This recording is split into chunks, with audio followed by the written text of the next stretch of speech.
Que la grâce et la paix du Seigneur soient avec chacun d'entre nous. Et j'honore le Christ qui vit en toi. Amen. Tu vas légèrement incliner la tête, fermer les yeux et mettre la main sur le cœur. Notre Dieu, notre Père, nous voulons te confier ce temps de la parole afin que tu sois le souverain, le maître, l'enseignant du jour, et que moi je sois juste un canal que tu utilises pour véhiculer tes pensées, pour parler à tes enfants, à parler à ton peuple. Seigneur, que ta parole ce matin nous fasse énormément de bien, que ta parole fasse tomber les écailles de nos yeux, que ta parole nous indique la voie à suivre, toi notre Père et notre berger. Montre-nous la voie que tu veux qu'on emprunte. Que ta parole nous apporte la restauration pour nos âmes. Que ta parole guérisse notre être intérieur. Que ta parole nous éclaire et nous rend réellement libres, nous affranchis de tout ce qui nous entrave, de tout ce qui nous empêche d'être épanouis, d'être libres, d'être heureux dans nos vies. Tu as dit dans ta parole que l'homme ne vivra pas seulement de pain, mais de toute parole qui sort de ta bouche. Que ce matin, ta parole nous communique la vie jouée, la vie qui vient de toi. La Bible dit que tu es venu pour que tes brebis aient la vie et la vie en abondance. Ce matin, donne-nous la vie en abondance. Remplis-nous de vie afin que nous puissions jouir de la vie de Dieu que tu nous communiques. Ce matin, aide-nous à prendre de nouvelles résolutions qui nous conduiront au succès. Ta parole dit que à nos résolutions répondra le succès. Ce matin, aide-nous à prendre de très bonnes résolutions qui nous conduiront au succès, qui nous conduiront à un changement de vie, à un changement de conditions, qui nous conduiront dans de meilleures conditions de vie. Dieu, parle-nous individuellement, parle à chacun. Ouvre l'esprit de chacun afin que chacun entende ta voix, que le Saint-Esprit se connecte à l'esprit de chacun et que chacun entende la voix de Dieu. Merci de le faire dans le nom de Jésus-Christ. Amen. Gloire à Dieu. Nous allons prendre nos Bibles dans le livre de Juges, le chapitre 6.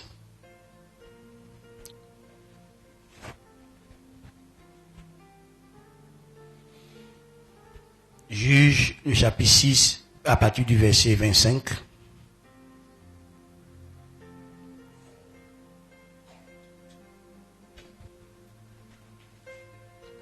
Juges, chapitre 6, à partir du verset 25 jusqu'au verset 32.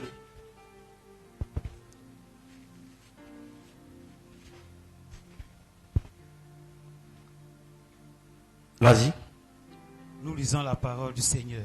Juges, chapitre 6, à partir du verset 25. Il est écrit: dans la même nuit, l'Éternel dit à Gédéon: prends le jeune taureau de ton père et un second taureau de 7 ans. Renverse l'autel de Baal qui est à ton père et abat le pieu sacré qui est dessous. Tu bâtiras ensuite et tu disposeras sur le haut de ce rocher un autel à l'Éternel ton Dieu. Tu prendras le second taureau et tu offriras un holocauste avec le bois de l'idole que tu auras abattu. Gédéon prit 10 hommes parmi ses serviteurs et fit ce que l'Éternel avait dit. Mais, comme il craignait la maison de son père et les gens de la ville, il l'exécuta de nuit et non de jour. Lorsque les gens de la ville se furent levés de bon matin, et voici, l'autel de Baal était renversé. Le pieu sacré placé dessus était abattu. Et le second taureau était offert en holocauste sur l'autel qui avait été bâti. Ils se dirent l'un à l'autre, qui a fait cela? Et ils s'informèrent et firent des recherches. On leur dit, c'est Gédéon, fils de Joas, qui a fait cela. Alors les gens de la ville disent à Joas, fais sortir ton fils et qu'il meure, car il a renversé l'autel de Baal et abattu le pieu sacré qui était dessus. Verset 31. Joas répondit à tous ceux qui se présentèrent à lui. Est-ce à vous de prendre parti pour Baal? Est-ce à vous de venir à son secours? Quiconque prendra à partie pour Baal mourra avant que le matin vienne. Si Baal est un dieu, il plaide lui-même sa cause, puisqu'on a renversé son autel. Et en ce jour, l'on donna à Gédéon le nom de Jérubbaal, en disant que Baal plaide contre lui, puisqu'il a renversé son autel. Amen. Amen. Amen. Veuillez vous asseoir.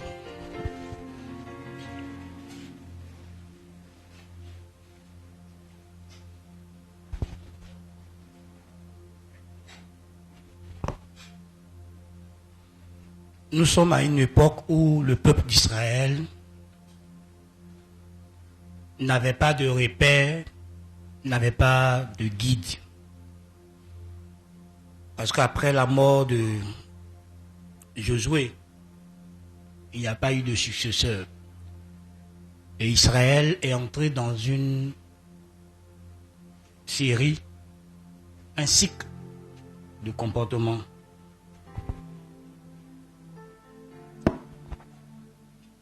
Dans ce cycle, Israël se détournait de Dieu et Dieu suscitait un peuple étranger pour les opprimer, pour les corriger.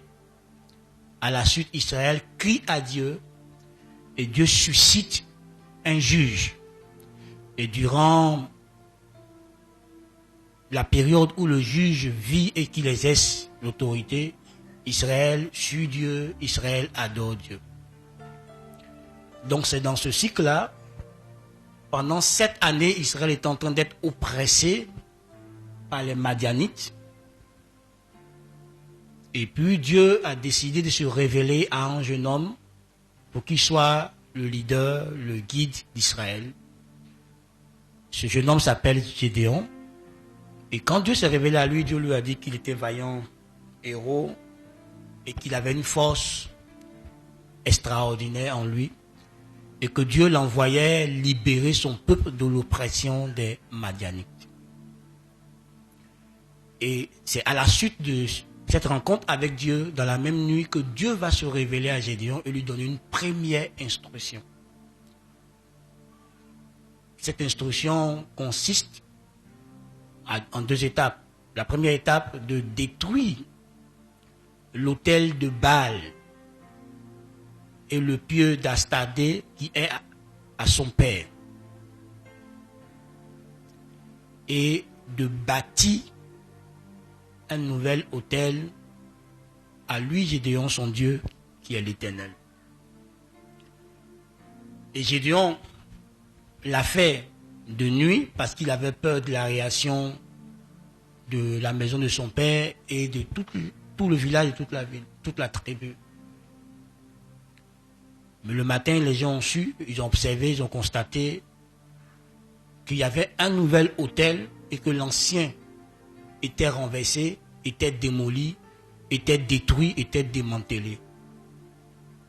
Alors quand ils se sont renseignés, ils ont su que c'était Gédéon qui l'a fait, ils étaient en colère et ils voulaient en découdre avec Gédéon. Et le père de Gédéon va leur dire que c'est pas eux de défendre Gédéon, et c'est pas eux de défendre Baal plutôt. Et si Baal est Dieu, que Baal lui-même traite avec Gédéon qui a renversé son autel. Cette histoire est simple, mais elle est profonde. Surtout l'instruction que Dieu donne à Gédéon, après que Gédéon ait découvert la vision de Dieu pour sa vie, qu'il ait découvert qui il est, et qu'il ait découvert son potentiel rattaché à qui il est. Certaines personnes chrétiennes ou non chrétiennes, savent qui ils sont. Ils savent qu'ils ont un potentiel. Mais maintenant, ils constatent que leur vie tourne en rond, leur vie n'avance pas, leur vie est bloquée à différents niveaux, malgré tout leur effort, malgré tout leur sacrifice, malgré tout leur investissement, pour pouvoir réussir, pour pouvoir briller, pour pouvoir atteindre des sommets, pour pouvoir être satisfait, être heureux dans la vie. Ils s'en rendent compte qu'ils n'avancent pas. Il y a une réponse biblique à cela. Même si tu es chrétien et que tu n'avances pas, il y a une réponse biblique. Pourquoi Dieu demande-t-il à Gédéon, après qu'il ait révélé son destin, son identité, sa possession, son potentiel, de faire ce qu'il lui demande de faire? Gédéon appartenait à la famille de son père. Et son père adorait des idoles. Baal et Astarté. Et ces idoles-là contrôlaient la vie de son père et la vie de sa descendance. Parce que quand son père allait adorer, allait faire ses sacrifices, allait faire ses rituels, je suis sûr qu'il demandait la bénédiction, la protection pour lui et sa famille. Donc la plupart d'entre nous, nous sommes nés avec des héritages spirituels qui remontent parfois à plusieurs générations avant nous. Nous ne sommes pas les pères fondateurs des familles dans lesquelles nous sommes nés. Tu ne sais pas comment la première personne qui a engendré la famille Balou, la famille Indi, la famille Kwasi, qu'est-ce qu'il a fait pour qu'il soit ce qu'il soit, pour qu'il soit puissant, pour qu'il soit comme il est? Il y a des familles qui sont des familles consacrées au diable sur plusieurs générations. Leur fortune, leur renommée, tout ce qu'ils ont a des sources, des sources de ténèbres, des sources d'adoration démoniaque. Il y a des familles où les pères ont fait et les fils ont dit qu'eux vont prendre un autre chemin sans d'abord régler le problème. Parce qu'un autel est un lieu de rencontre entre une personne et une divinité. Un autel est un lieu de sacrifice. Un autel est un lieu d'adoration. Un autel est un lieu où on établit une alliance entre un individu et une divinité. Ce n'est pas tout le monde qui adore le Dieu vivant. Alors, nos parents ont des autels. D'autres ont adoré de l'eau. D'autres ont adoré des forêts sacrées. D'autres avaient des fétiches. Ils ont arrangé un endroit dans leur chambre, dans la cour, qu'ils adoraient. Au bord d'un arbre, au bord d'une eau. Ils ont des canaries spéciales sous leur lit qu'ils invoquent, qu'ils adorent pour avancer. D'autres même adorent les ancêtres. Il y a plusieurs mariages où quand tu vas à la cérémonie de dot, les parents versent de l'alcool, la boisson pour appeler les ancêtres, pour protéger, pour bénir, pour rendre fertile en foyer. Alors Dieu dit à Gédéon, avant que tu commences le chemin, la poursuite de ta destinée, il y a un problème que tu dois régler. Détruis l'ancienne adoration et établis une nouvelle adoration.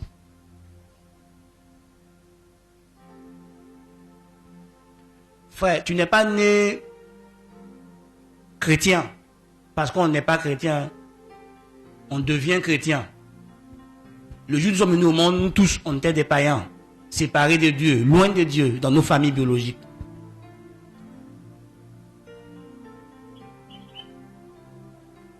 Donc je parle ce matin de l'adoration et de la destinée. C'est quoi la destinée? La destinée, c'est le plan divin que Dieu a pour toi. Et tu peux vivre, tu peux faire beaucoup de choses sans vraiment vivre et accomplir ce pourquoi Dieu t'a envoyé sur la terre.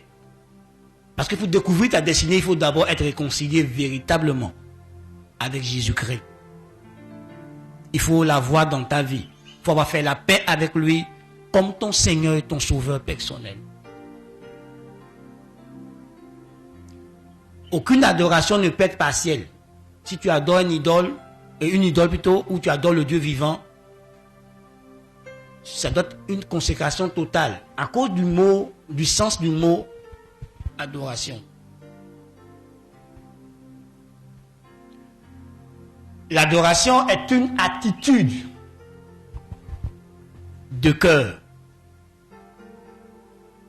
et une action qui consiste à reconnaître la grandeur, la valeur suprême d'une divinité, se traduisant par le respect, l'amour, la louange et le service. L'adoration est une attitude de cœur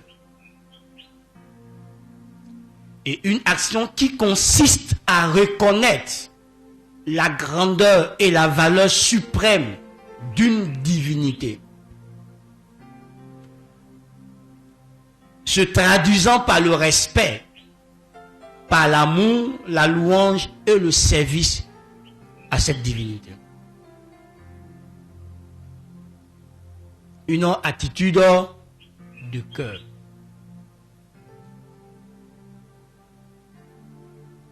Et une action qui consiste à reconnaître la grandeur, la valeur suprême d'une divinité, se traduisant par la louange, le respect, l'amour et le service qu'on lui rend.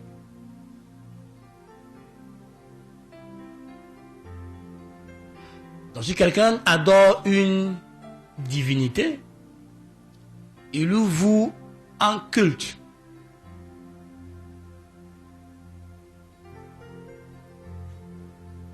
Il ouvre une consécration totale. Il lui consacre sa vie. Il vit pour cette divinité. Et dans ses paroles, dans ses actes, dans son mode de vie, dans son style de vie, ça ressort. Une autre définition de l'adoration, c'est une relation personnelle. Une intimité spirituelle et l'expression passionnée d'une personne qui aime une divinité de tout son cœur, de tout son être.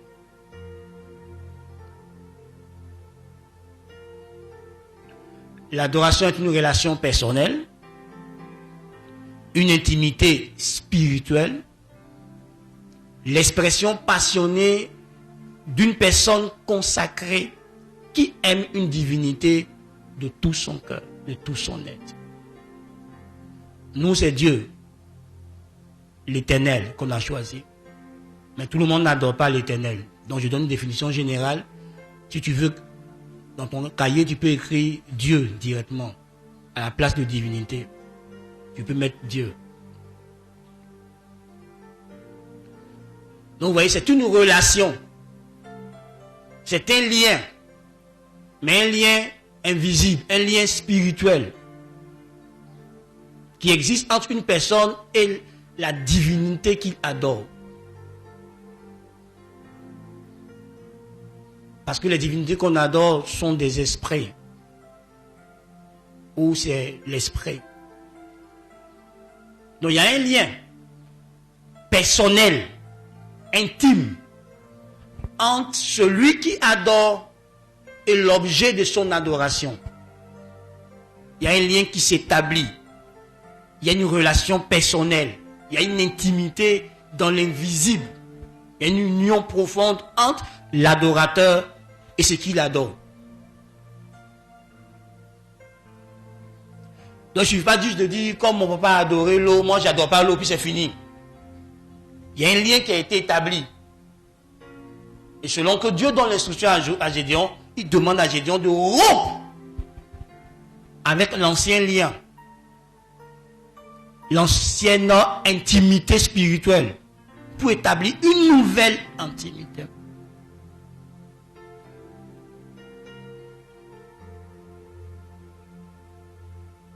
Frères et sœurs, je veux que tu réalises, que tu comprennes, pour que l'ancienne adoration, que tu aies participé ou que tu n'aies pas participé, que ta famille a fait en ton nom, ou que toi-même tu as fait aussi, étant conscient ou inconscient. Il y a plein d'enfants à qui son papa ou sa maman a dit, allons adorer fétiche. Il allait adorer, il n'est pas au courant, lui il adore. Parce que papa a dit, on fait des sacrifices, on donne à tout le monde pour manger. Tout le monde est engagé. Tu ne sais même pas dans quoi tu es engagé. C'est papa qui a dit, c'est maman qui a dit, ce sont eux qui conduisent. Tu es encore enfant et tu les suis. Donc soit que nous sommes dans des liens formels ou informels. Informel quand c'est quelqu'un qui l'a fait en ton nom. Formel quand toi-même tu as pris l'engagement de le faire. Malheureusement en Afrique, tout le monde adore les idoles, toutes les familles adorent des idoles.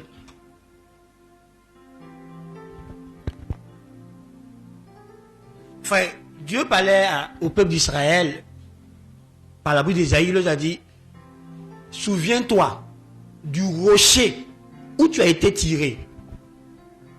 Traite avec. Si tu veux avancer. Si tu veux l'apprendre. Il ne suffit pas de dire dans sa bouche, j'ai accepté le Seigneur Jésus comme mon sauveur personnel. Non. Ce n'est pas le fait de faire une confession de foi qui produit une déconnexion à l'ancienne adoration et établit une connexion avec le Dieu vivant. Parce que c'est un phénomène de mode. On prêche l'évangile, on lance l'appel, les gens disent oui, j'ai accepté Jésus. Mais ils demeurent les mêmes personnes. Écoute-moi bien. Ça, c'est ta réalité spirituelle. Soit toi-même, soit tes parents t'ont connecté à des idoles, comme le cas de Gédéon. Son père adorait Baal, son père adorait Astarté, qu'on appelle aussi Ashira, ou bien la reine du ciel, qui était la déesse de la fortune, de la richesse et de l'amour. Baal était le dieu de la guerre, de la fertilité et de la pluie. Mais pourtant, ils vivaient dans l'oppression, dans la pauvreté. Leurs ennemis, les Madianites, leur arrachaient tout ce qu'ils produisaient. C'était ce que vivait Israël. Pourtant, ils étaient en train d'adorer, d'après eux, le Dieu de la bénédiction, de la fertilité haute. Mais ils subissaient le contraire. Parce qu'Israël était censé être un peuple consacré au Dieu vivant, à l'Éternel. Quand la Bible dit en Romains 8, 1 et 2, il n'y a donc plus maintenant aucune condamnation pour ceux qui sont en Jésus-Christ. Donc vous remarquez qu'il y a le mot maintenant. Et hier alors. Et avant. C'est qu'ils étaient sous une condamnation. La vie, elle est spirituelle, elle n'est pas charnelle. Donc si tu ne contrôles pas le monde invisible, tu ne peux pas contrôler le monde visible dans lequel tu vis. La vie est intérieure et invisible. C'est pour ça que la Bible dit aux chrétiens de ne pas regarder aux choses visibles, mais de plutôt regarder aux choses invisibles. Quelle est ta réalité invisible? Pendant que tu es assis là devant moi ce matin, quelle est ta réalité invisible? Qui contrôle ton monde invisible? Qui contrôle ton monde intérieur? Parce que ton monde extérieur est le reflet de ton monde intérieur. Quelle adoration tu mènes? Est-ce que c'est l'adoration au Dieu vivant ou l'adoration aux idoles? Quelle adoration tu mènes? À qui ton cœur voue culte? À qui ton cœur rend hommage? À qui es-tu attaché?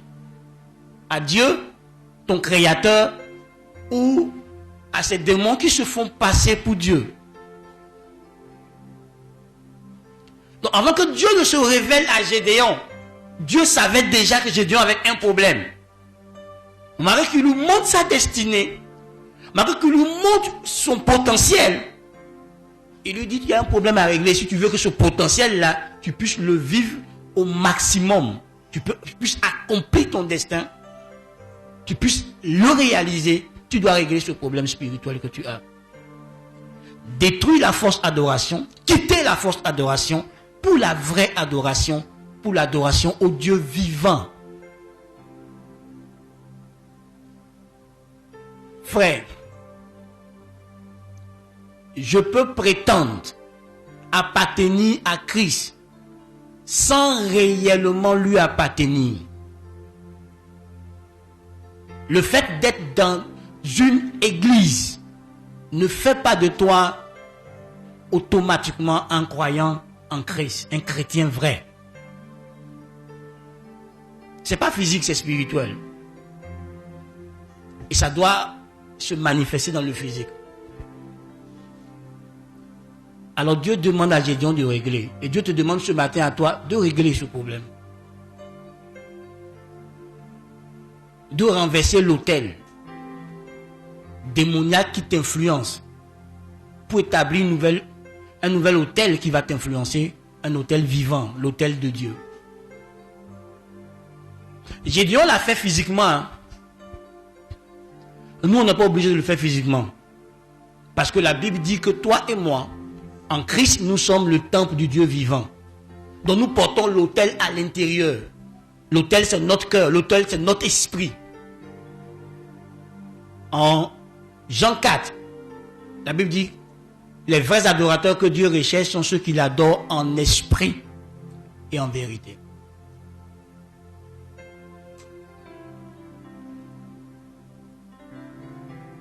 Mais à quel autel es-tu connecté? Ma vie n'avance pas, ma vie ne va pas de l'avant, ma vie est ceci, ma vie est cela, ma vie est comme ci. À quel autel es-tu réellement connecté? Parce que l'autel à laquelle tu es connecté t'influence. Elle influence ta vie, elle influence chaque aspect de ta vie, elle influence les membres de ta famille, elle influence ta lignée après toi. Donc, à quel autel tu es connecté? Tu n'as qu'à analyser ta vie, l'influence de ta vie, pour découvrir l'autel à laquelle tu es vraiment connecté. Spirituellement. C'est cette influence-là, cette divinité-là, qui influence ta vie, qui impacte ta vie, qui contrôle ta vie, qui dicte son règne dans ta vie, qui établit son règne dans ta vie. Donc si tu ne vois pas le règne de Dieu dans ta vie, ça veut dire que spirituellement, tu n'es pas connecté à Dieu.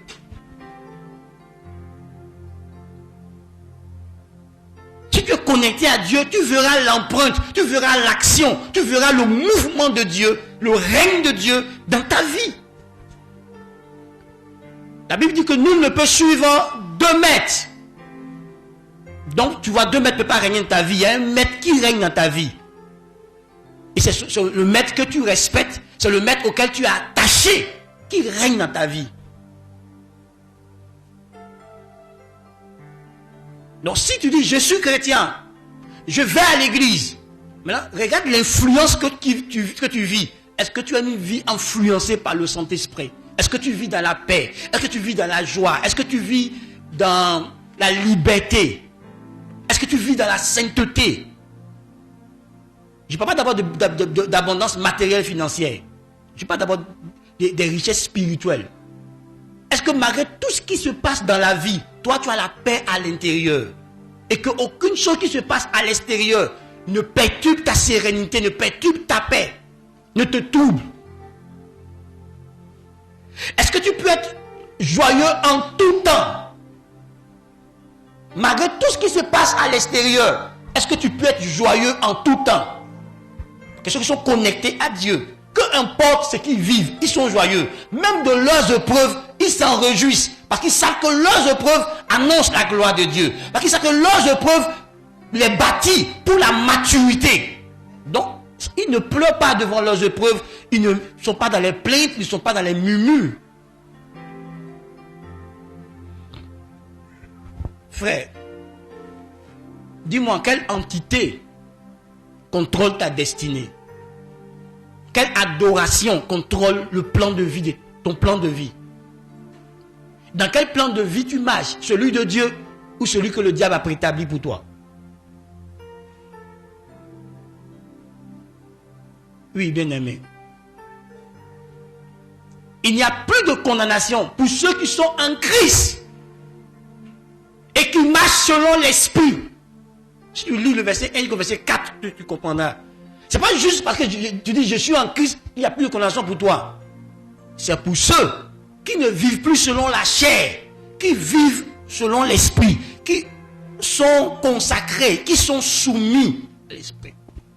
Ouais, adorer Dieu, ce n'est pas juste dire Seigneur tu es bon, ce n'est pas juste chanter, c'est d'abord une attitude de cœur, une soumission de notre cœur à Dieu. C'est une reconnaissance de l'autorité de Dieu qui nous pousse à prendre une décision de nous dévouer à lui, de nous consacrer à lui, de vivre une vie où Dieu est glorifié, de vivre une vie où Dieu est le maître, où Dieu est le Seigneur, où Dieu est celui qui règne. Avant maintenant qu'on nous dise dans la bouche, Seigneur tu es bon, avant qu'on nous chante des cantiques. C'est d'abord une attitude de cœur qui transforme notre être intérieur. Alléluia. Frère, est-ce que tu as fini avec l'ancienne adoration? Est-ce que tu t'es retiré de l'ancienne adoration? Est-ce que tu t'es retiré de l'influence de l'ancienne adoration et que c'est Jésus-Christ vraiment qui est ton Seigneur et qui contrôle chaque aspect de ta vie? Tu lui obéis parce que tu es soumis à Christ et tu résistes au diable. Quelle adoration tu vis? Gédéon ne pouvait pas accomplir sa destinée s'il ne réglait pas ce problème. Parce que l'autel que tu adores t'influence. L'autel que tu adores décide dans tes combats. L'autel que tu adores décide pour toi. Écoute-moi bien. Pourquoi d'autres personnes réussissent dans le commerce, d'autres ne réussissent pas? Les goulas, les commerçants, les goulas c'est commerçants. Mais la plupart des nordistes, ils ont une adoration. Ils ont des entités qu'ils adorent pour influencer leur commerce. Toi, tu te lèves dans une activité tu n'as aucun hôtel. Tu te lèves bâtir une entreprise, tu n'as aucun hôtel qui soutient ton entreprise. Frère, j'ai dit aux gens, la richesse, c'est une affaire de divinité. Où tu as Dieu et tu honores Dieu, tu vis Dieu, alors Dieu te rendra prospère dans tous les domaines de ta vie de manière progressive, ou tu adores l'autre.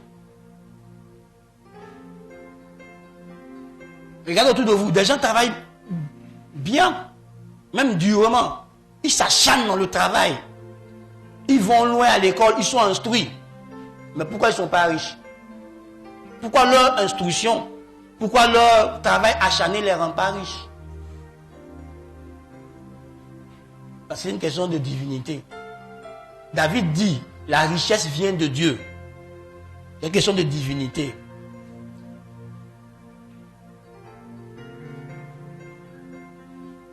Bien-aimé, sous quelle adoration tu es? Sous quelle influence tu es?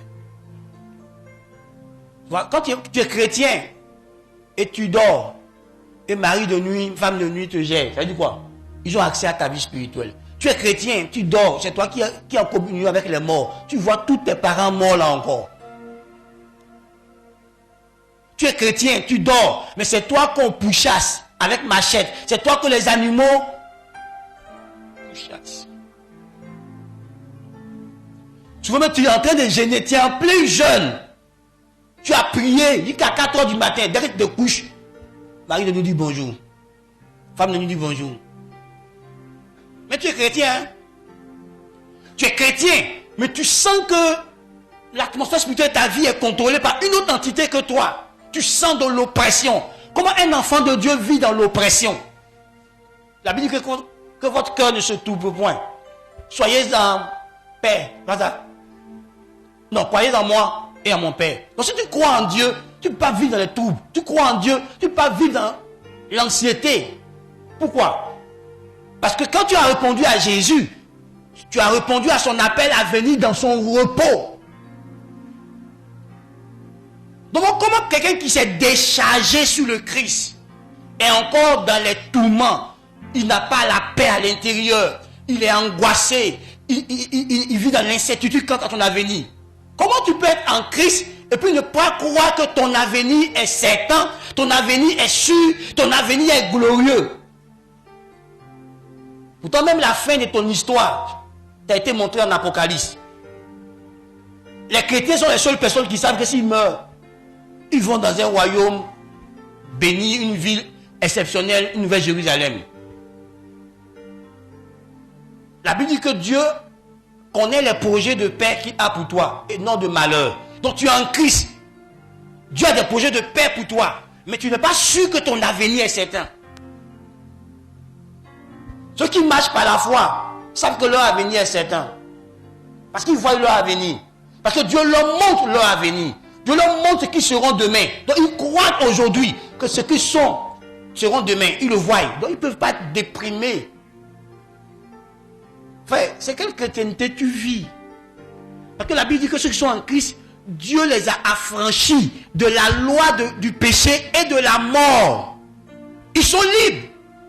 Et la Bible me dit que c'est pour la liberté que le Christ nous a affranchis. Donc quand le Christ est mort à la croix, il a produit notre liberté. Donc quand tu reconnais l'œuvre de la croix, que tu crois en l'œuvre de la croix, tu rentres dans la liberté divine. Et la Bible dit en Jean chapitre 8 verset 36 que si le Fils t'affranchit, tu seras réellement libre. Et l'œuvre de Jésus est parfaite. Comment tu peux croire en cette œuvre parfaite et ne pas la vivre?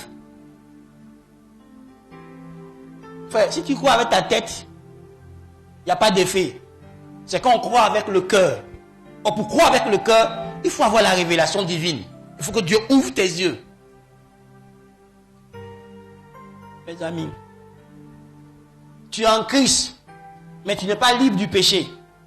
Tu es en Christ, mais tu n'es pas libre des effets de la mort. Comment c'est possible? Parce que le jour de ta nouvelle naissance, tu es censé expérimenter la nouvelle création.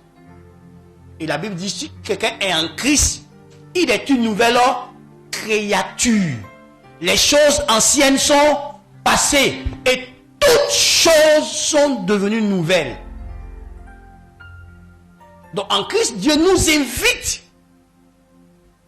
à une vie nouvelle, à quitter l'ancienne vie pour une vie nouvelle. Et Dieu nous offre une vie nouvelle en Christ, qui n'a rien à voir avec l'ancienne vie.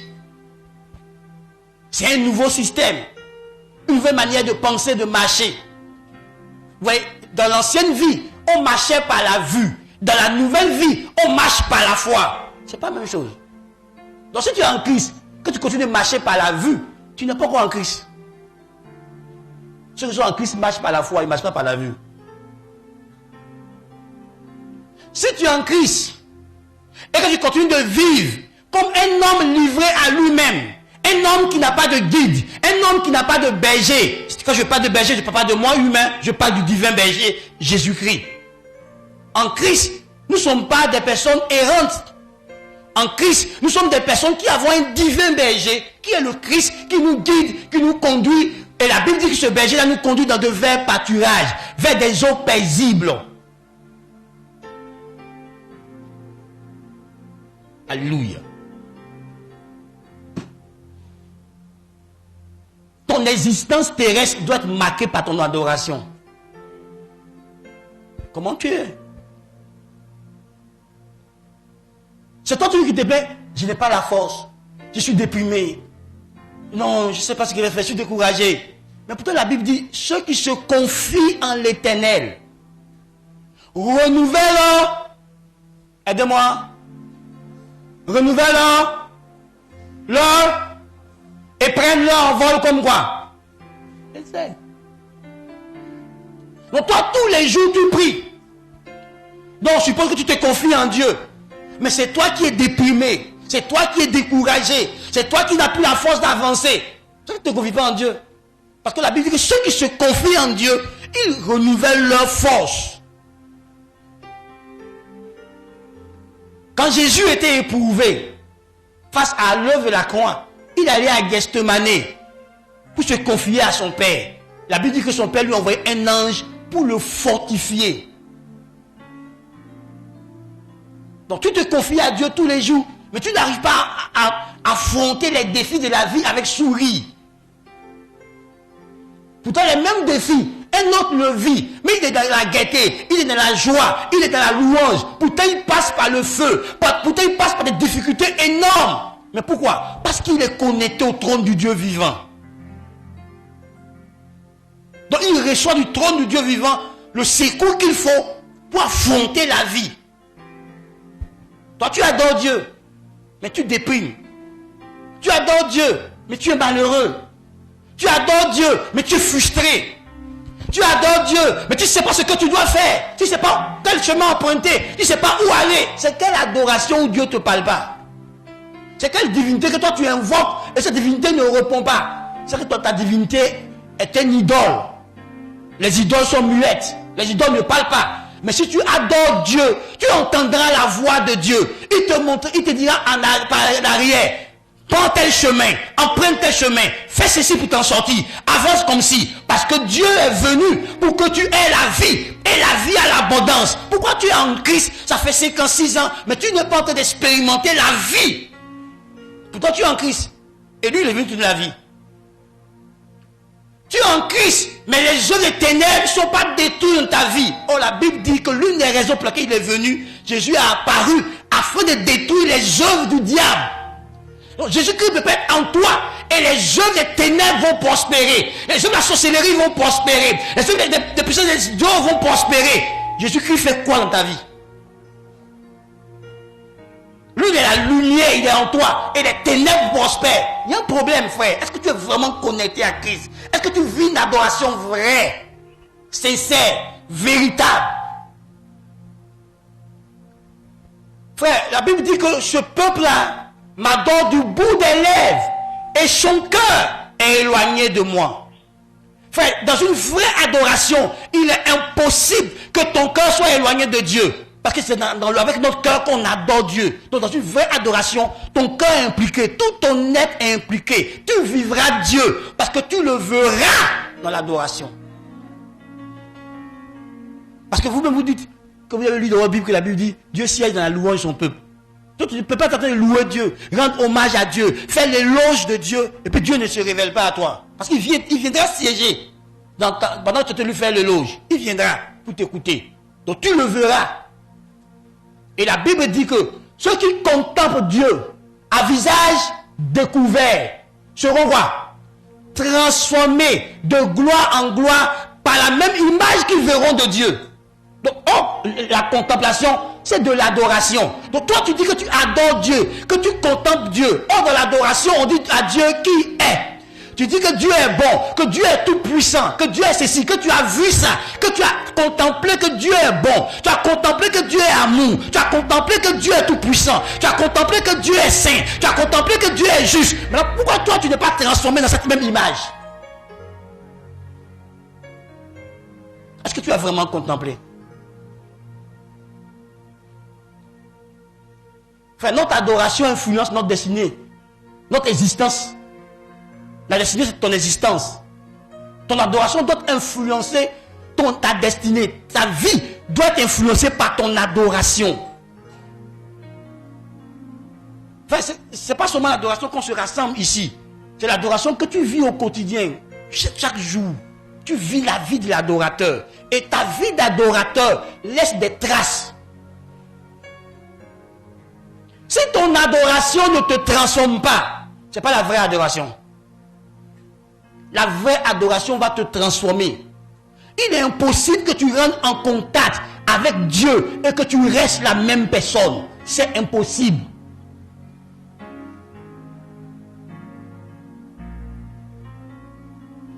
Tu ne peux pas entrer en contact avec Dieu.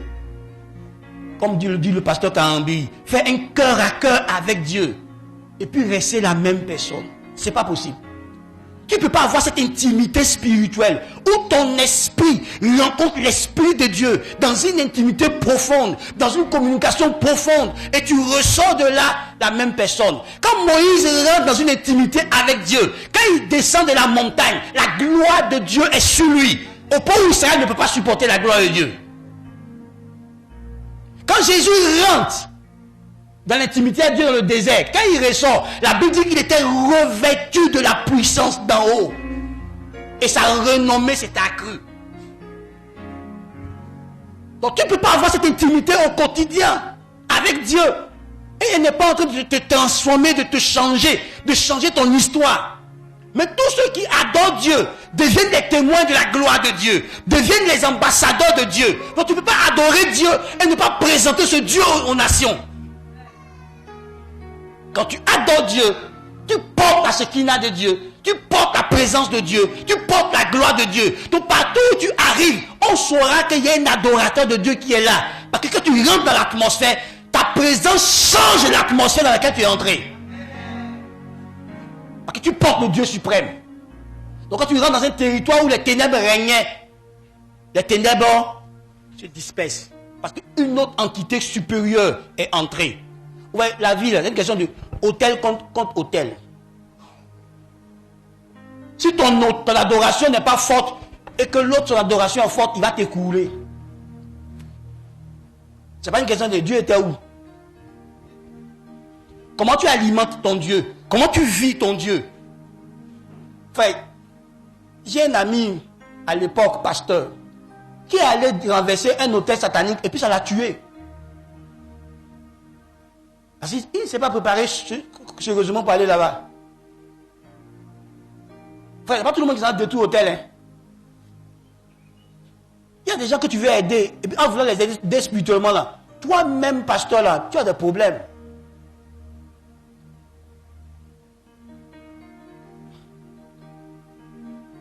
Ben, ils ont des entités qui les suivent pour qu'ils ne réussissent pas.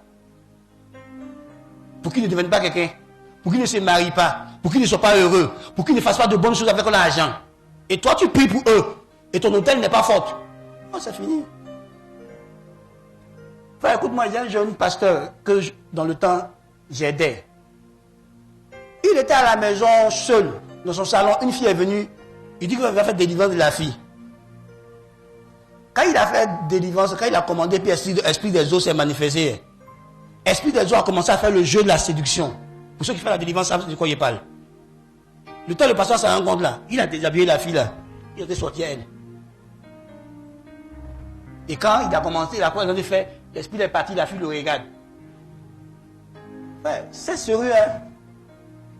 Il faisait la délivrance avec mes commandos sur une fille. Quand son esprit a commencé à se manifester, tous mes commandos sont devenus garçons, pile.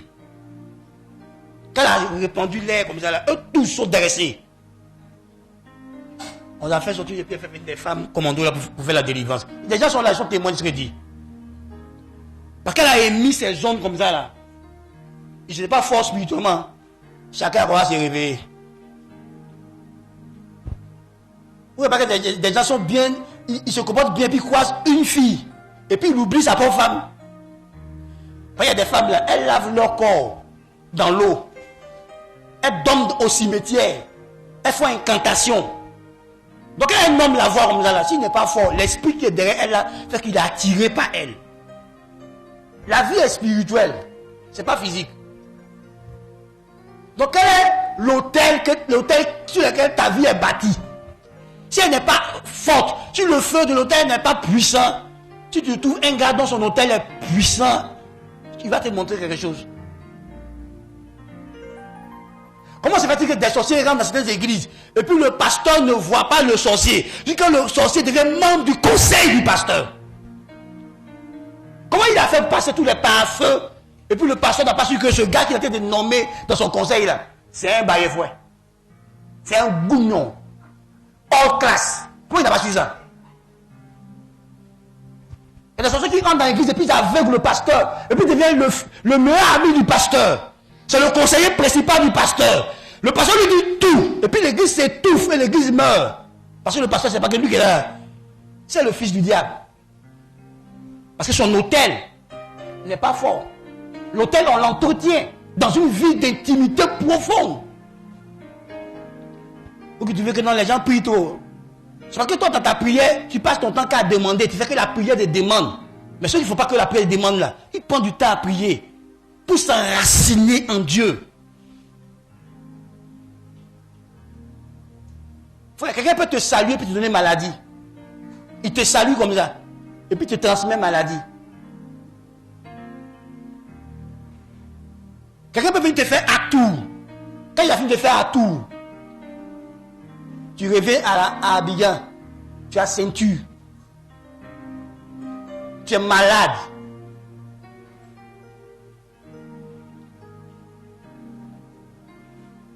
La vie est spirituelle. Celui à qui tu ris là, est-ce que tu connais son identité spirituelle? Tu sais où il dort la nuit? Quand toi tu dors la nuit, tu sais où il dort? Tu sais dans quoi il est? Toi tu ne sais pas et tu vis. Parce que quand on parle, non, les chrétiens exagèrent. Le monde spirituel, il est réel. Et tant que tu ne l'as pas vaincu, il y a des choses qui ne peuvent pas arriver. Vous voyez, il y a une de mes filles, elle n'avait aucun problème. Quand la fille s'est mariée net, fibrome a apparu dans son ventre. Pour qu'elle n'enfante pas.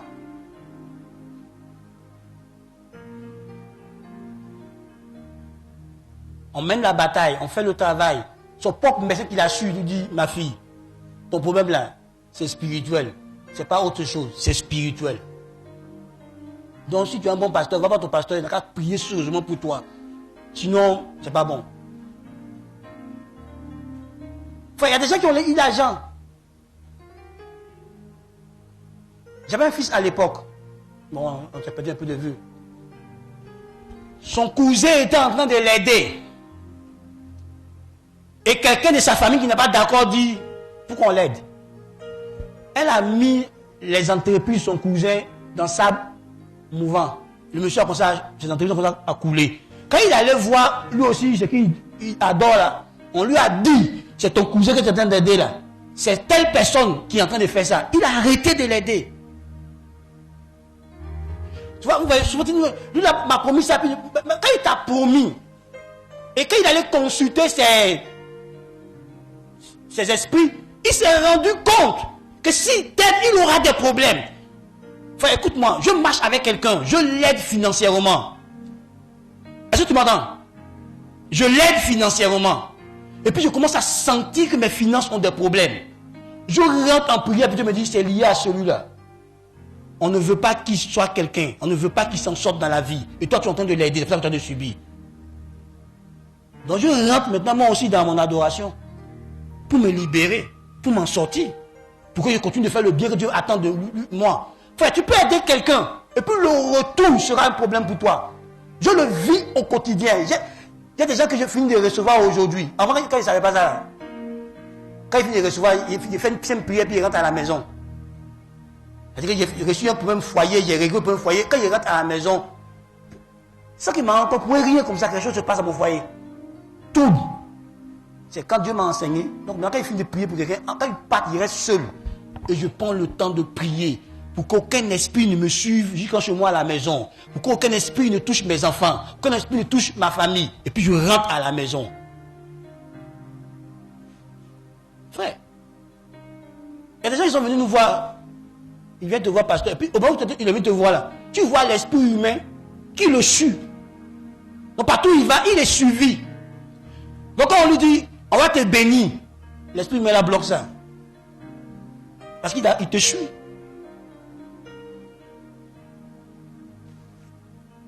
Dans le temps qu'on préparait notre mariage, elle allait voir sa marraine, et puis sa marraine lui a dit, ton mari il a été fait suivre. Je prie toujours pour ma famille, que Seigneur, que tes anges les accompagnent partout où ils vont. Mes enfants, pareil. Chaque matin, je leur pose les mains. Je déclare des paroles sur eux, puis je les laisse sortir. Si tu te lèves contre eux, l'ange qui les suit là va te régler. Moi, je suis suivi par mes anges. Mais il faut faire tes prières. Tu ne peux pas sortir de ta maison sans avoir adoré ton Père. Comment tu peux commencer la journée sans l'adoration? C'est un temps d'intimité avec ton Père. Et puis tu espères que ta journée soit fructueuse, soit bénie. C'est pas possible. Quelle est ton adoration qui influence ta destinée, qui influence ta vie? Donc Dieu dit à Gédéon, malgré ton identité, malgré le potentiel que tu as, si tu ne règles pas ça, si tu ne changes pas d'adoration, ton potentiel ne pourra pas briller comme il faut. Tu ne peux pas atteindre ton meilleur potentiel.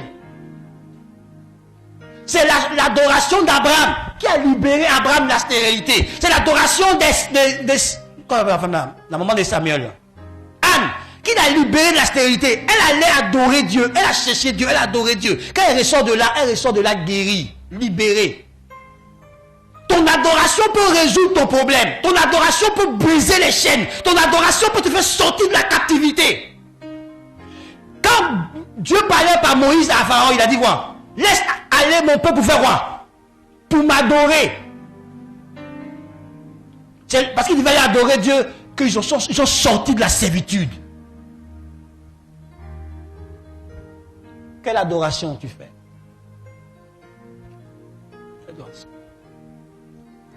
L'adoration ne commence pas à l'extérieur. Elle commence à l'intérieur, dans notre cœur, au plus profond de notre esprit, de notre être. Quelle adoration tu fais? Est-ce que tu as vraiment découvert la suprématie, la supériorité, la grandeur du Dieu que tu adores? Vous savez, une vraie adoration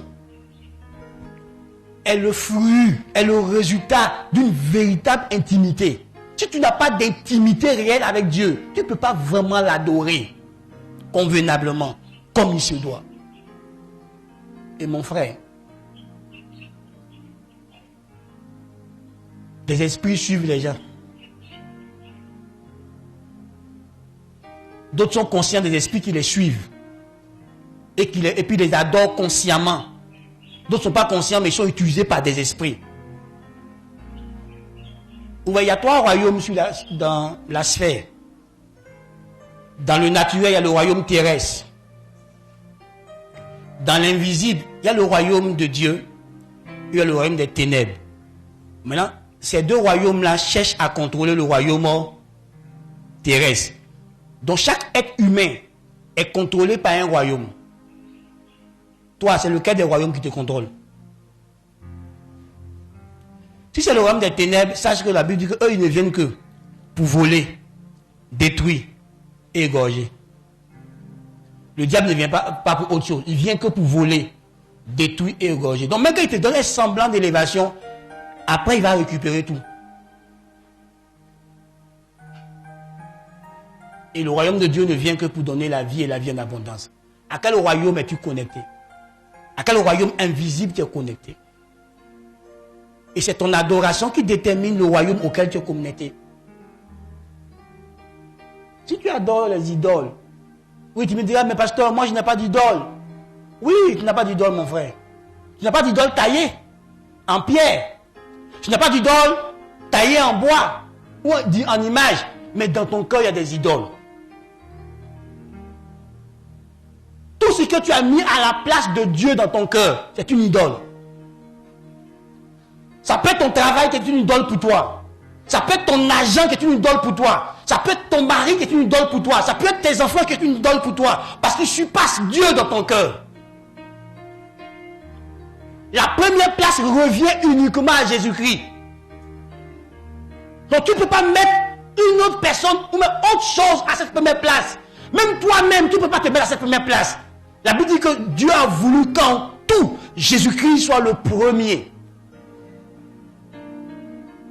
Donc, qu'est-ce qui te commande? Qu'est-ce qui te conduit? Ce qui te conduit là, c'est ton Dieu. Tu crois que tu t'appuies pour vivre, pour décider? Jésus, ou même ton argent, ou même ton intelligence, Non, quoi? Tes relations? Sur quoi tu t'appuies? Ton expérience de vie? Ton instruction? Sur quoi tu t'appuies pour vivre? C'est ce qui te contrôle. C'est ce qui est ton Dieu. Parce que c'est à ça que tu fais allégeance. C'est à ça que tu es soumis. C'est à ça que tu rends culte. Quand tu reçois un miracle, est-ce que tu dis que c'est Dieu qui t'a donné? Moi, tu dis, c'est mon intelligence qui a fait ça, c'est ma force qui a fait ça, c'est ma relation qui a fait ça. À qui donnes-tu la gloire? À ton intelligence? À ta relation? À ta force? À qui donnes-tu la gloire? Pour ce qui se produit dans ta vie, à qui donnes-tu la gloire? Pour chaque chose qui se produit, chaque chose positive, chaque chose merveilleuse, chaque chose qui se produit dans ta vie, chaque succès, chaque réussite, chaque avancée, chaque progrès, à qui donnes-tu la gloire? À Jésus? Alors Jésus est ton Dieu. Mais à qui donnes-tu la gloire? Il y a une seule personne qu'on est censé adorer, devant qui on est censé se prosterner. Jésus l'a dit quand le diable l'a tenté, il dit on ne peut adorer que l'Éternel Dieu lui seul. Donc devant qui es-tu prosterné? À qui rends-tu culte? À qui rends-tu hommage? À qui rends-tu la gloire de tout ce qui se produit dans ta vie? C'est cette chose-là ou cette personne-là qui est ton Dieu. À qui obéis-tu? Frère, écoute-moi. Si pour ton mari, tu peux aller contre une loi de Dieu, c'est ton mari qui est ton Dieu. Si pour ton travail, tu peux aller contre une loi de Dieu, c'est ton travail qui est ton Dieu. Tout ce que tu peux mépriser, tout ce pourquoi tu peux mépriser Dieu, c'est que tu l'as placé en Dieu, tu l'as placé en maître, tu l'as placé en Seigneur. Si tu peux désobéir à Dieu, pour telle chose, c'est cette chose-là qui te commande, qui t'influence. Est-ce que Dieu parle à quelqu'un ce matin? Moi, tu te tonnes de ce qui se produit dans ta vie. Tu as mis ta vie sous quelle influence? Qu'est-ce qui influence ta vie?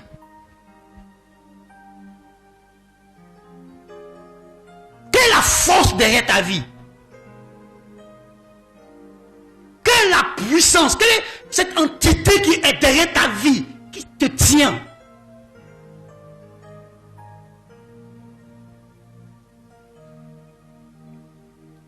Vous voyez, Samson pensait s'en sortir.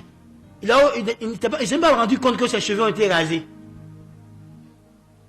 Et il dit, cette fois-ci, je m'en sortirai comme les autres fois. Parce qu'il croyait que l'entité était toujours présente. Or, il avait jeté cette entité-là pour adoration de 5 minutes. Dans les cuisses de Dalila. Mais il voit qu'il fait comme ça, ça ne va pas. Et les gens, pour ne pas qu'il se relève, ils ont cassé ses yeux maintenant. Frère, quelle est l'entité qui ouvre les portes pour toi? Est-ce que tu es conscient que devant toi, il y a un combat, il y a quelqu'un qui marche, qui ouvre les portes? C'est Dieu. Est-ce que tu es conscient de ça? Que Dieu marche devant toi, que Dieu mène des combats pour toi, que Dieu te protège, que Dieu te garde. Je prie que Dieu ouvre tes yeux pour que tu voies ce que tes ennemis pensent, ce qu'ils complotent, ce qu'ils mijotent contre toi, et puis ça n'arrive pas. Parce que la main de Dieu est sur toi. Et tu veux sortir de la main de Dieu. Sors.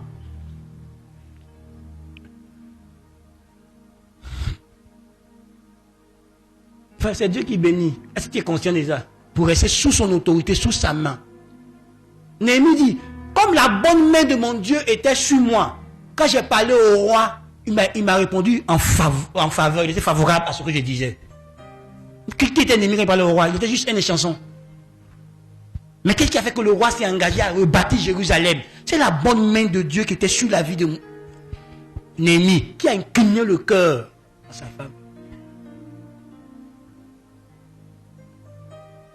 Frère, la Bible dit que Dieu a créé des trônes visibles et invisibles.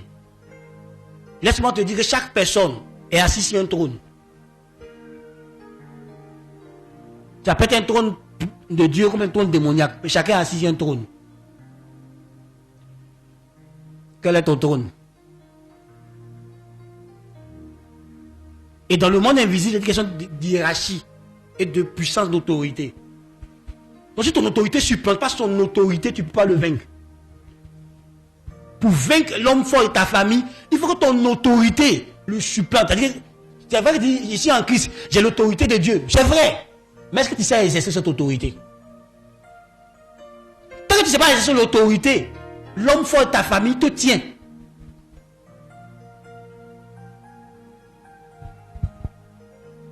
Tu vois, il y a un ami qui faisait une humour, il dit que il y a des chrétiens, quand ils sont de prier, les sorciers disent asseyons-nous. Il raconte quoi? Celui-là, oui. Alors, entre nous là. Ils s'en foutent même. Attends, le gars se cosient, mais ils s'en foutent. Pourquoi? Parce qu'il est vide. Son autorité est vide. Son contenu est vide. Il ne pèse pas lourd. Donc ça ne les dérange même pas.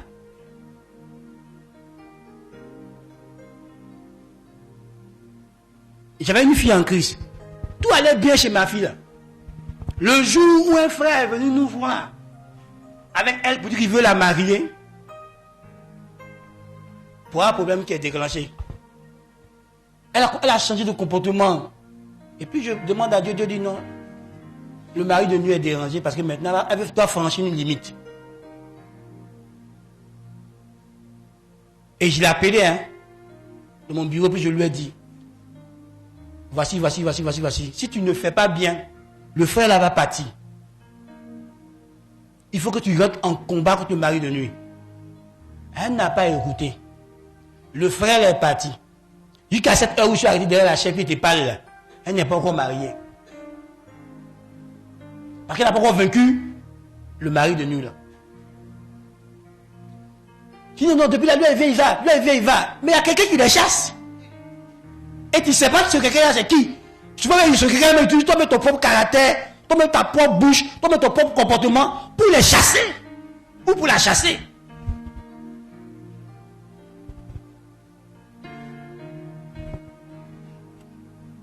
Quand il est loin, votre love est bien. Quand il est proche, votre love devient tension. S'il y a quelqu'un qui a été travaillé dans l'ombre, et tant que tu ne détectes pas, tu t'en sortiras pas. Est-ce que je parle à quelqu'un ce matin? Ou bien Gédéon, non pas Gédéon, Josué, il va en guerre contre Haï. Et puis il perd la guerre. Il revient directement dans son adoration. Il déchire son habit, il va devant Dieu, il porte la cendre, il s'humilie, il adore Dieu, il parle à Dieu. Et Dieu lui dit, tu as perdu la guerre parce qu'il y a quelqu'un parmi vous là qui a touché un interdit. Donc c'est dans son adoration qu'il découvre pourquoi il a perdu la guerre. Quand il règle le problème, qu'il répand en guerre, il remporte la victoire. Donc si tu es enfant de Dieu, que Dieu t'a dit, tu vas te marier cette année, puis tu vois que le mariage ne vient pas, vous allez demander, il y a quoi qui bloque ta prophétie? Souvenez-vous, pendant que Daniel lisait le livre de Jérémie, il se rend compte qu'il ne devait plus être en captivité. Et quand il rentre en jeûne, la Bible dit que dès le premier jour, il a été exaucé, mais il y a un ange déchu, un démon, qui empêchait l'ange de lui apporter la révélation. Frère, est-ce que tu comprends ce que je veux dire? C'est quel esprit qui veut troubler ta paix? C'est quel esprit qui veut mettre le désordre dans tes finances? C'est quel esprit qui est en train de brouiller tes relations, détruire tes relations? Il y a quelque chose qui est à la base. Tu dois entrer dans l'intimité pour t'en rendre compte. Tu vois que tu es en train de bâtir quelque chose avec quelqu'un, au moment où vous êtes en train d'aller plus loin, quelque chose se passe, et puis vous vous séparez. Il y a quelque chose qui est en train de se produire. Et si tu ne rentres pas dans l'adoration, tu ne peux pas le découvrir. C'est dans l'adoration que Dieu te donne des révélations, des directives.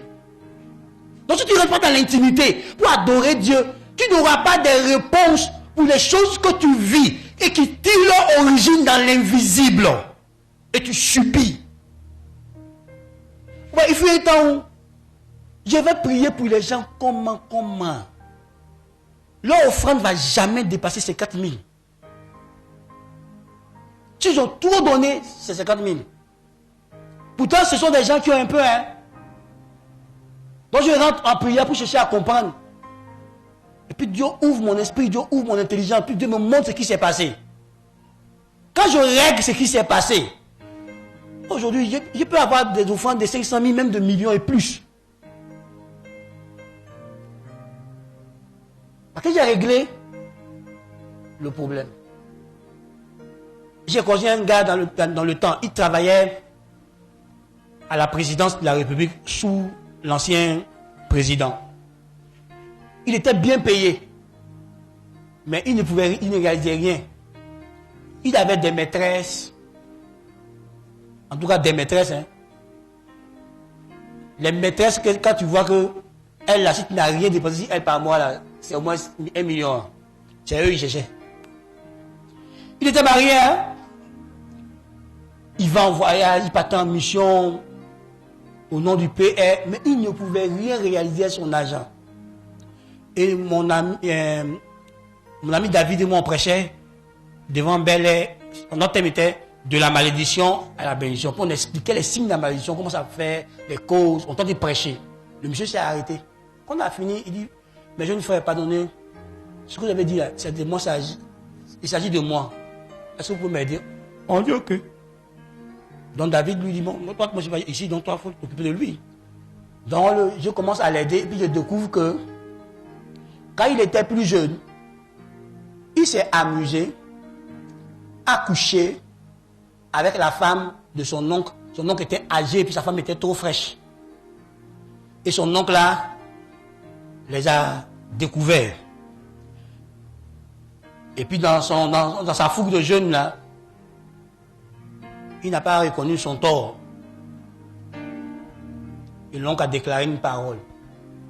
Donc pendant que je prie, puis Dieu me dit, voilà ça. Donc je l'appelle, et puis je lui dis, ah, je priais, voici ce que Dieu m'a dit, voici. Il dit oui, pasteur, Dieu t'a parlé. Il a fait quoi? Il dit, non, on va aller voir ton oncle. S'il a envie, il dit oui, il a envie. Et donc on va aller le voir. Et puis on va faire en sorte qu'il te pardonne et qu'il déclare des paroles. Donc, il faut payer tel présent, l'argent, tant. Est-ce que tu connais quelqu'un que ton oncle respecte profondément? Il dit oui. Donc on allait voir la personne. On a fait la démarche. La personne est allée en premier. L'oncle a accepté de le recevoir. On est parti. L'oncle parlait, il pleurait. Parce que l'oncle l'aimait beaucoup. Et puis l'oncle a accepté de pardonner. Et puis il a eu les présents, puis l'oncle l'a béni. À partir de là, sa vie a décollé. Il pouvait maintenant faire ce qu'il fallait avec son argent. Frère, écoute-moi. Il y a une autre jeune sœur. Sa maman est chrétienne d'Assemblée de Dieu. Elle-même, elle est chrétienne. Et à l'époque, ils sont venus prier avec moi. Mais la fille, là, elle est jolie. Il n'y a pas de garçon pour la marier. Donc, on commence à prier. Et puis, Dieu me montre son comportement vis-à-vis de sa maman. Depuis son enfance, et même malgré qu'elle est chrétienne, hein, comment elle se comporte envers sa mère. Et je lui parle, et puis elle dit, oui papa, voici. Donc on va voir sa maman, comme sa maman était mon chrétien, il m'a directement la voir. Il dit, maman, Dieu m'a parlé par rapport à ta fille, voici. Dieu dit que ton cœur est serré contre elle. Elle dit, oui mon fils. Il te dit la vérité, Dieu t'a dit la vérité. C'est là. C'est ma plus grande plaie. Elle m'a trop humilié devant les gens. Elle est polie. Donc je lui ai dit que ça va lui arriver aussi. Elle va savoir que moi je suis sa maman. Je lui ai dit ça. Et maman, tu es chrétienne. Il faut pardonner. Elle dit quoi? Pasteur, tu ne comprends pas ce que tu dis là. C'est là. Elle dit, tu la connais, c'est là, tu la connais. C'est que son visage est agneau que tu vois là. C'est devant vous faire semblant. Est-ce que tu connais si elle là? Sa grande sœur a renchéri. Elle était vraiment impolie. Catégorie hors grade. Elle a la réponse pour tout le monde. Elle dit qu'elle pouvait s'adresser par l'étranger. Il faut être grand, il faut être comme tu veux. Tu as fait tes dons cash. Non, on a arrêté là, elle pleure. Elle a fini ses études, elle ne peut pas travailler, elle ne peut pas se marier, elle ne peut pas ceci. Elle pleure. Donc, vous savez ce que j'ai fait? Je me suis mis en genoux et attrapé les pieds sa maman. Et puis je lui ai dit, je suis elle devant toi, pardonne. Elle est bloquée, elle coule les larmes. Il dit, parce qu'il faut te lever, dit, tant que tu ne pardonnes pas, je suis en genoux. Jésus a porté nos fardeaux, donc je porte son fardeau. Considère que c'est moi qui t'ai fait tout ce mal-là. Pardonne-nous, nous sommes tes enfants. Et puis elle a pardonné, on a donné les présents. Sa fille là, il travaille. Sa fille est mariée aujourd'hui. Sa fille a un enfant.